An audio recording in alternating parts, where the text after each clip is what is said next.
بسم الله الرحمن الرحيم يا أيها الذين آمنوا اتقوا الله حق تقاته ولا تموتن إلا وأنتم مسلمون واعتصموا بحبل الله جميعا ولا تفرقوا واذكروا نعمة الله عليكم إذ كنتم أعداء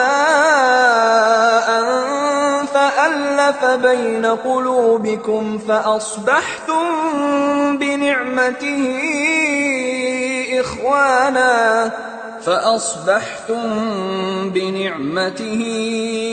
إخوانا وكنتم على شفا حفرة من النار فأنقذكم منها كذلك يبين الله لكم آياته لعلكم تهتدون ولتكن منكم أمة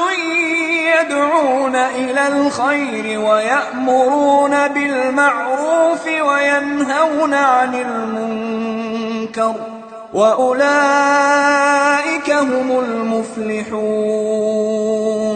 ولا تكونوا كالذين تفرقوا واختلفوا من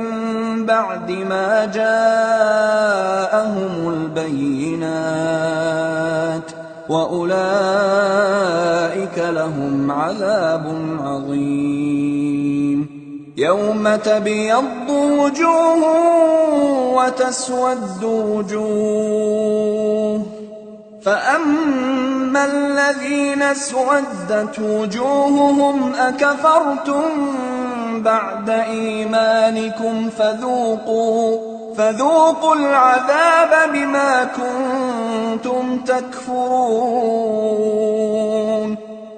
وأما الذين ابيضت وجوههم ففي رحمة الله هم فيها خالدون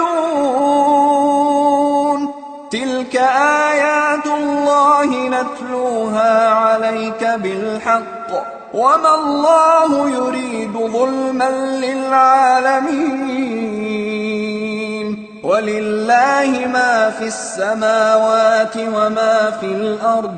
وإلى الله ترجع الأمور